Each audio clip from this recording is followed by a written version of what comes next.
right, good morning, everybody. I figured I'd give you some insight what you might see today. There'll be a lot of red zone work in this last block.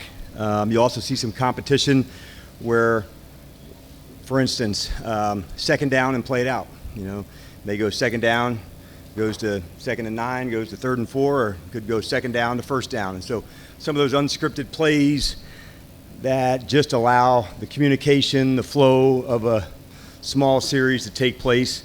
But that's what we'll hit on a bunch today, and then we'll finish like we normally do with some type of end of the game moments or end of the half. And but good day to get rocking with all the guys. So starting to get into a camp routine now, which feels good. So let's get it rolling. And we talked about some of the other players and how you handle them, but what are some of the other things that you're very intentional about, and how do you decide like when's a good time to rest them? What's the method behind that? Yeah, so we start from the beginning and map out the camp. And there's some times where if you can be ahead of it or in the middle of it, to say if there's a 3-day block, we may, based on an injury history or not, utilize somebody to make sure we get them at their best. So it's customized, John, to each player. There'll be, unlikely that people would miss more than one, but when we just trying to be strategic about when you may really ramp it and get a lot of reps, and when you want to back off and get less. Some days off is better than less, but you do need the high days as well. And but with the locker room, you were very intentional last year about how you organize it. What are some of the locker room seating assignments that you were very intentional about to have? I want this guy by this guy. Not as much as you think.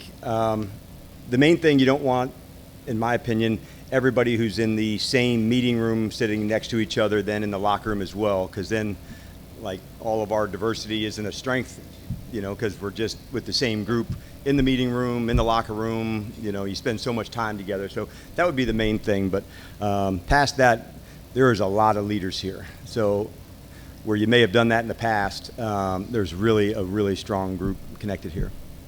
How do you go about setting the expectations for that pace that you're talking about? Like, okay, I want to get this accomplished in this amount of days, and you pick up where you left off at minicamp, or have you ever had to go back and then go back? Are you regarding like the system of plays? Yeah, and like what you're accomplishing, what you're working Yeah, for sure. The first part is like dual. And in a training camp, at the start of it, you don't want as many long, extended plays. So you can control that by the amount of work that you do. Like in the old days, you may have, this is what we did in the spring, this is what we do now. So now I can control it by doing more work down in the low red zone, which would limit the long running, and then add on to the yards and the workload as it goes. So even the timing of practice, all right, first one's 80, and then it goes, and on and on. So it's different than the spring for sure. I think an old coaching method we had was, hey, these are the installs in the spring, we did them, and then you just repeat them at a training camp. I don't think you can do that anymore based on how the off season is. So I just customize it to now, and then this block will be over, and then we'll turn on the next one and have another emphasis beginning on Sunday with the team. And then also, because things are structured differently and you don't have those 2-a-days and those longer practices, did you have to adjust in your mind, like not being frustrated that you're not getting as much done because you have to be more mindful of shorter times? Yeah, I think we just think of each practice as its own performance, and making sure that's why we moved up, the one up today. It's safer, and also, man, so we can throw like a hell of a practice. And so that's every time we're going out here, we know that's where we really make us. And that's why I love the competition. So we're just trying to make sure to max out when we're on the field together. That's our thing. That's the most important thing that we can do during the day together, is the time out on the field. So all the prep and energy and scripting and them preparing their bodies and minds to do that, it all leads to them being able to go perform. So it's the same for everybody. So can we do it better, than the other 31? And that's why I like the collaboration, teammate to teammate, giving each other feedback. We're trying to find any margin to get it, to share the information, to get better. And if we can do that better, that's a double win. Me giving my best, you giving yours, and now we kind of lift each other by going after it. So we'll dig into that hard. How exciting, I guess, is it to have Michael Gallup back in football, playing here, and how has he looked so far? Yeah, Mike, yesterday you felt the length he can really extend to go get the ball. There's, one of the things he's known for is deep ball and, on the sideline, being able to use that length and extension. So he's got a great energy about him, and just getting back into the flow of it with a new system also. It was good to have him through the off season to get himself prepared, to really come and do his thing. So, yeah, it was nice to see him make some plays yesterday.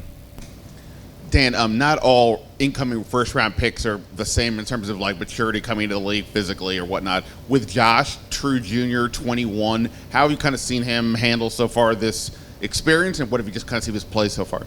Yeah, from the time we got to meet him, he just got as a younger college player coming up, he had more of a professional attitude, and they had said that about Oregon. Talking to some of the people on the staff there, man, this guy handles his business. So, although he's younger, I definitely felt that, attitude to really put in the extra to go. And he's got some excellent guys in this offensive line group, to model, to ask questions. And so he's pretty fortunate in that way to have the right people around him to really nail it. I know the Terry conversation is for Adam, but we're still waiting, I guess, to see what's going to happen. In general, I guess, just sort of how surprised are you that we're still here and this is still an ongoing conversation? Yeah, I'm glad you brought it up, because when there's an update to tell you, you won't have to ask. I'll tell you, and I'll be pumped about it. So, there's nothing for me to add to it, but I don't have anything to add, from when Adam was the other day. But you won't have to ask if there's an update. I'll definitely be the one to give it to you. Good morning. You kind of talked about it a little bit already, but Brandon Coleman just having Laramie Tunsil on one side, Tyler Biadasz on the other side. Can you kind of expand on just how much of a platform that gives him to be successful in this second year? Yeah. Brandon's work ethic is really sets him apart, and so he's thoughtful. He wants to ask questions, and Tyler's that way in a sense too. And I'm still getting to learn Laramie, but to have two guys that have been in the fights together, right side by side next to one another. The best offensive lines really can communicate well, and I love how much time I see these guys spend together on the field, off the field, support one another. So from Brandon moving from outside to inside, for guys like Nick Allegretti, he's the greatest teammate you can have. He's just all in with you, and so he's an example of somebody that Brandon can also talk to. What about this technique? What about that look? And you have to figure some of it out on your own. Not every technique works for every single player, but Brandon's thoughtful enough to say, okay, this is what works for me. You're real big on competition across the board, right? Yep. For that first 11-on-11 play, calling up the deep shot, very first play of camp, how does that kind of help set that? It does set it, because it's us we're our first opponent. And if we just stay in that mindset and absolutely love doing it together, you'll just find, man, you just keep getting better and stronger going against each other. So it's that fine balance of make sure not on the ground, taking care of each other, but absolutely battling for it together. It's a lot of fun, and that's what makes being a part of this team a really cool thing. If it's a touchdown or not, hey man, was it a sack? Was it not? And so then on to the next one, and then on to the next one. And if you kind of stay in that moment and not looking past, I beat you or you beat me, and then now we're going to the next one, it helps fuel, getting better. Hey, good morning, Coach. Good morning. So what does the next step look like for Ben Sinnott and Javonte Jean-Baptiste? Yeah. It started in the offseason. Both of them gained some strength and some size. They've added confidence in their game, because now more reps, more techniques to do that.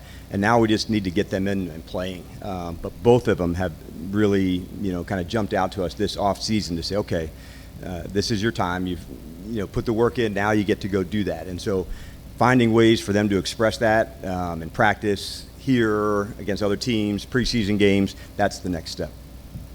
Hey, Coach. Good morning. You talked a little bit yesterday about really looking at some of the players that just came here, right. Goldman and Kinlaw and all those games, as far as how they're mashing. In the early stages of camp, in getting ready for the Patriots and the Ravens inter-squad scrimmage, early on, what is it that you want to see from this team as a whole? Understanding one another. I want to hear the communication. That's what I want to see at practice, so they have a rock-solid understanding of a technique. for people that have had lots of experience, okay, I've done it this way, but this is how we'll do it here. That's a big piece of it. The next piece is their ability to, us as a staff, find the unique things they can do and then draw it out of them. And so us as a staff getting to learn who the player is, what their strengths are, that's also part of the next month.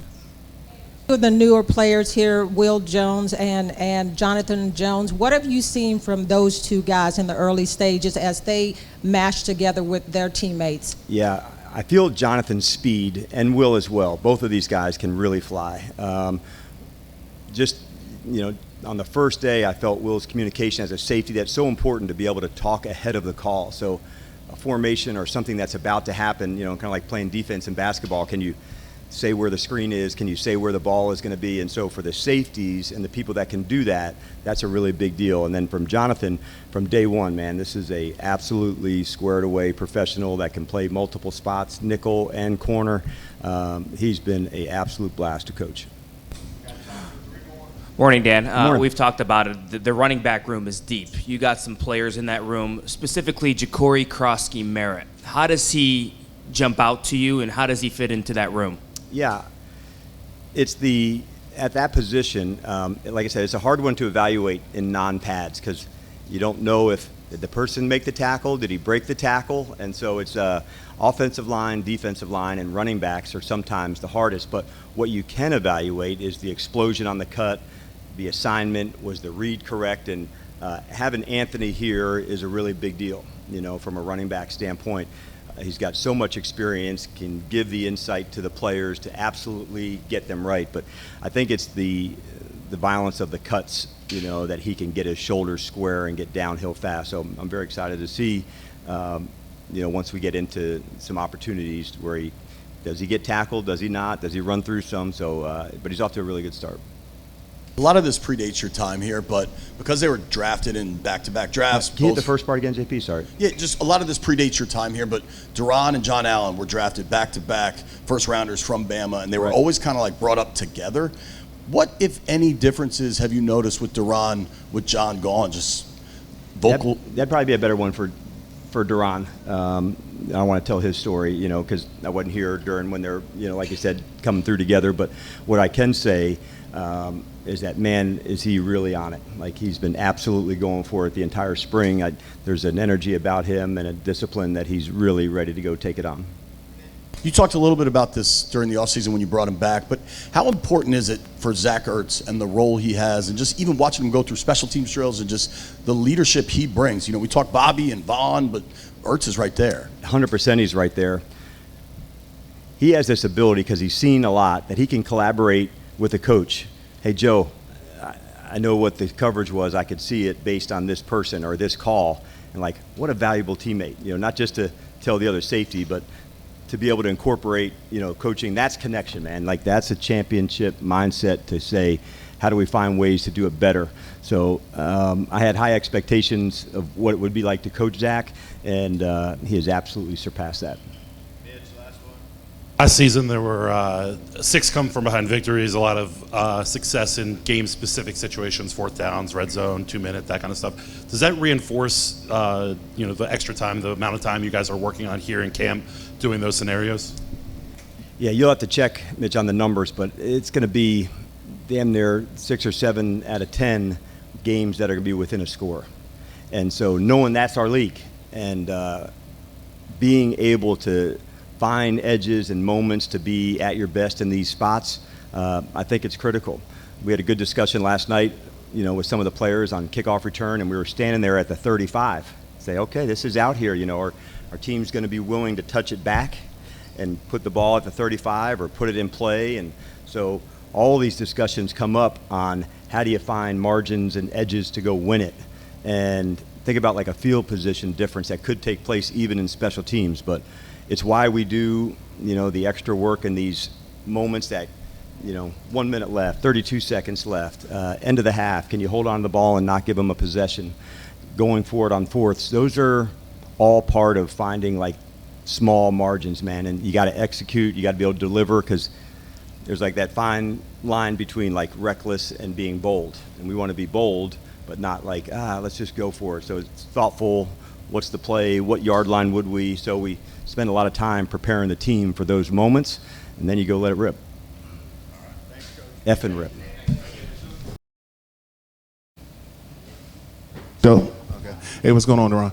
Can you talk about the new additions to the defensive line, how it's working out, how you getting along with the new guys, Kinlaw, Goldman, et cetera?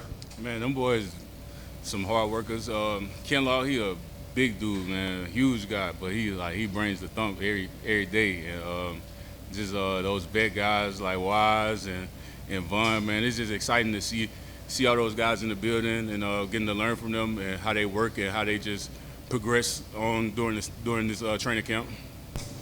And the defense today kind of had a feisty day. Y'all kind of brought the thunder today. Was that something y'all were planning on doing, or is the continuity starting to stick with all the new players and the returning players together? Man, we just trying to one up ourselves every day. So we just trying to build. We just build on the first day, second day, and then to the next day. I feel like that's how we just gonna be the best us. Hey, Deron. So at this point in training camp, what are you most working on for your craft and your role on the defensive line? I'm just competing. I'm coming out competing and trying to get myself into the position I want to be on game day, and just trying to make our O-line better and just let them make me better. Hey, Deron, you're one of the few guys who's been here longer than Terry. Is it just weird that he's just not here? We know why and all that, but it's just odd not seeing 17 out there? It's definitely odd not seeing him. We miss him for sure, but he got to handle his business. The offensive line is changed a lot over the last year or so. I know it's no pads yet early, but have you noticed the change? And if so, what's the change you think that's positive for that group?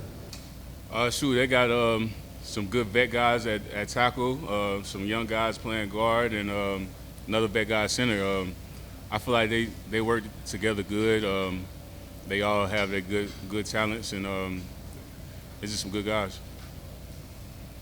Hey, Deron, in minicamp or OTAs, you were talking about taking on more of a leadership role. First training camp for you without JA, like, is that starting to set in? I guess, how is that developing? I'm kind of a guy that just do my own thing. Like, I really don't need anybody to set the tone for me. I set the tone for myself.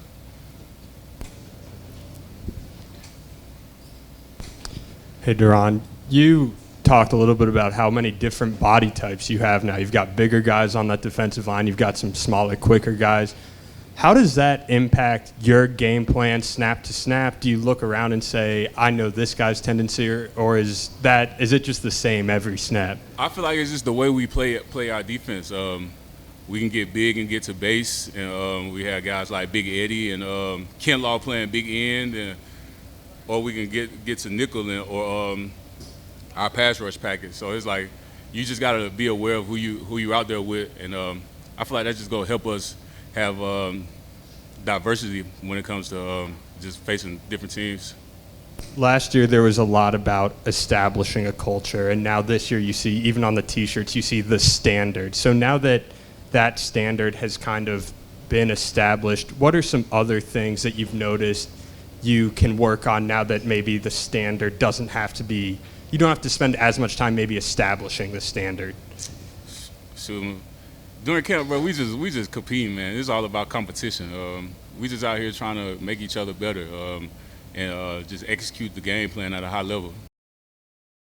Even plays out here so far that you've seen, like, is it a little bit quicker? Is it a little bit crisper? Like, what is the difference? How does that translate to some of these plays? I think the timing and anticipation that comes along with being in a system another year, I think you can definitely see it out there, the timing, the confidence he has to kind of push his limits. And,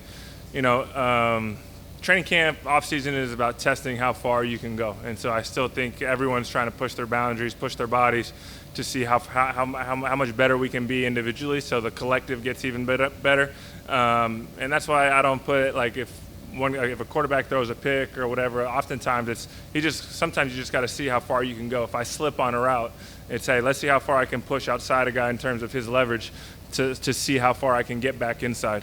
So I think training camp is all about pushing your limits each and every day.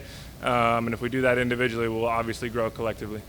Speaking of the pushing limits, like, whenever you have a little bit of downtime today, I noticed you running sprints on the side. Have you always done that stuff, or was there a moment in your career where that started happening?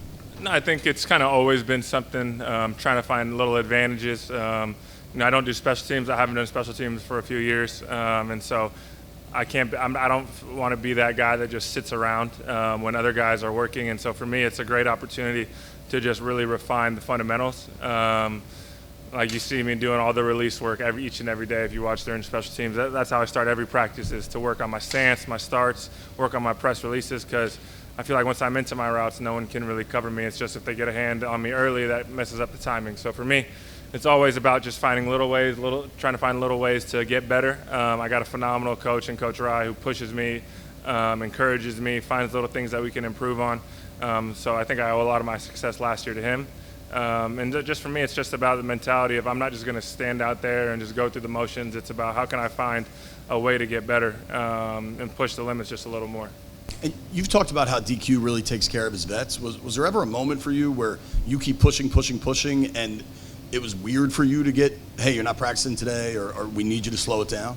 Yeah, I mean, some guys had off days yesterday. I was kind of supposed to be in that group, but he's receptive to my feelings as well. I've always been a guy that kind of just wants to overwork himself, so I need people like DQ to kind of keep me from myself, or so I don't go too far.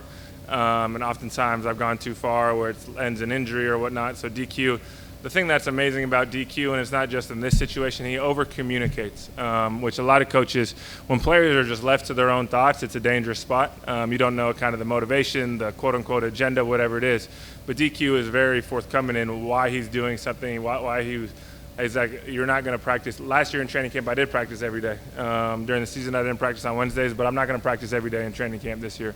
We had a long season last year. We want to have another long season this year. So oftentimes I need people to kind of keep me from myself, and DQ has just been amazing at that. Zach, usually with successful teams, coaches get rated, coordinators go to other teams. How rare is it to have pretty much the whole staff back from last year, that continuity? In approaching training camp this year, you already kind of know each other. You're trying to make the next step. Yeah, I mean, I think it is very rare to have the success that we had last year, and coaches, that the entire coaching staff stays the same. Obviously, we had one or two changes here and there. But overall, I think it is rare. But at the end of the day, we are very fortunate as players to be in the same system a second year. Jaden's very fortunate to be in this system a second year, because it is hard just to start from scratch. Even if it's the same system, it's a different caller, so you got to get used to a new play caller, even if they're calling the same plays. Sometimes the fundamentals change a little bit, the details change a little bit. So we're just glad everyone's back, and not to talk about last year at all, but we are very fortunate to be able to compete against each other right now with the same coordinators, same position coaches for the most part. So yeah, we're excited about the entire continuity of the group, and we just got to continue to get better. Zach, you've obviously won a Super Bowl. You've also been on teams that maybe the expectations weren't so high. Does this camp feel any different than maybe last year, with there is high expectations for this team to go far? Yeah, I think the expectations of this team do not impact what goes on in the building. Last year, not many people chose us to be successful, and this year maybe too many people are choosing us to be successful. And so for me, I think the message is how can we get better? I talk about it all the time with last year.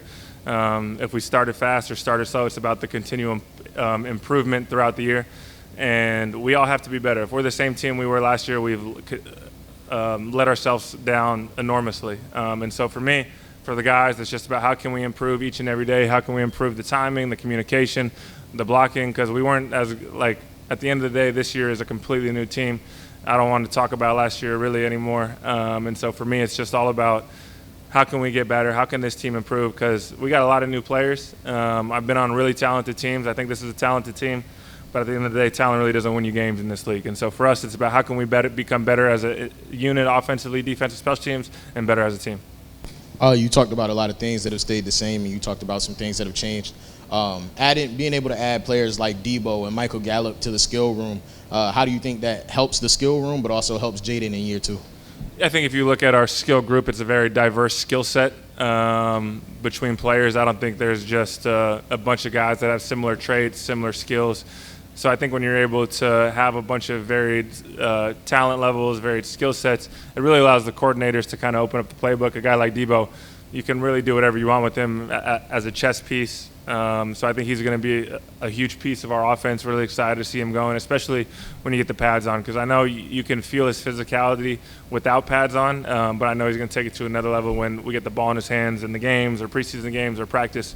And Michael Gallup has been impressive, man. For a guy that missed last year to be able to come in, show his athleticism, really humble guy, really love coming to work with him. And really the whole group, really humble, just want to work. Noah Brown, phenomenal player. So, yeah, we're excited about that room. Is that kind of on the same lines of continuity? When you go from year one to year two in an offense, maybe under a Cliff Kingsbury offense specifically, are you able to kind of expand plays and concepts, or is it more about fine-tuning what you do well? Yeah, it's a little bit of both, honestly. Obviously, going into last year, everyone was learning the system, so it was very vanilla. Now you really want to take the next step in terms of improving the details. We're not starting on first base per se. We're starting maybe on second base in terms of the details and guys knowing the plays. So really it's just fine-tuning things, but also you can't be the same. We can't just roll out with the playbook week one and expect things to happen. There's got to be new plays. There's got to be a little evolution in the playbook. So I would say it's a combination of both. Hey, Zach, with Cliff, he's in the off seasons, who knows where he is necessarily in the world, but I'm sure he's always thinking about the playbook. Does he ever just kind of reach out to you randomly, text you something like, hey, I was thinking about this, what do you think about that? Do you do that to him? Yeah, I mean, I think it goes both ways. Cliff is very respectful of people's time in the building and out of the building, so we talk a lot about soccer, honestly, outside the building, but I'm texting him ideas, he's texting me thoughts, but a lot of our conversations, and the thing that's special about Cliff is he truly cares about the person, so a lot of our conversation is, how's the family doing? I text him, where are you at right now in the world? Just things like that. But ultimately, I don't think people realize how much of a grinder Cliff is. He kind of gives this persona of the cool guy who wears the hat. He's always in the all black. But in reality, the guy's here at 3 a.m. every day. He's always the first one in the building. And he's always just grinding film. And so for me, I think he gets this persona of kind of this laissez-faire attitude, when in reality, it couldn't be further from the truth. That cool guy, you never know where he is. You're a family guy, obviously. You've got kids and all that. Is it part of what this is all about? Like, you have guys who are in different stages of life, different how they're going about, and then when they come here, it's kind of find a way to work all together? Yeah, I mean, I think that's the best part about football. A lot of these guys I would never have had the opportunity to meet, and really throughout my career. You're not going to remember individuals' games, but you're going to remember the teammates that you have each and every year, the bonds that you have, the stories that you have, and so we got an amazing group of guys that really love the process, that love coming to work every day. And so for me, it's been so fun just to really get to know the guys. And that's why I'm here in the offseason. It's not like I'm a guy that just wants to show up in training camp at this stage in my career. Part of the best part about this business, and honestly probably the best part, is meeting your new teammates and working together and grinding through adversity, and training together and knowing that he's not going to let me down. I'm doing everything I can and not let him down. And so for me, it's really about just enjoying the time together with the guys, getting better, and doing everything we can to be the best version of ourselves this year. Hey, Zach, I came in here a little late. You talked about meeting your new teammates. What have you seen in the early stages on the offensive side of the ball from this unit? Yeah, I think we got a group that really loves being together, guys that are trying to do everything they can to get better, and a bunch of guys that have a really diverse skill set in the skill room, a bunch of guys that are at different phases of their career, different talents in terms of how coaches can use each of us. So right now, training camp is all about earning trust. Nothing is given in this league, and you can't come in here, I'm talking about myself, that coaches are just going to draw things up for me on third down in the red zone, and I'm going to pencil me in for X amount of targets and catches. Everything is earned each and every day in this league, and that's the best part about this league, is you can't just come in here expecting anything. You got to come in every day and grind and earn your reps, earn your plays that you're going to be on the field. And if you don't, you're just not going to play in this league. And so for me, that's what training camp is for, is earning the trust of my coaches and my teammates to go out there and execute when they need me to, and get better with Jaden.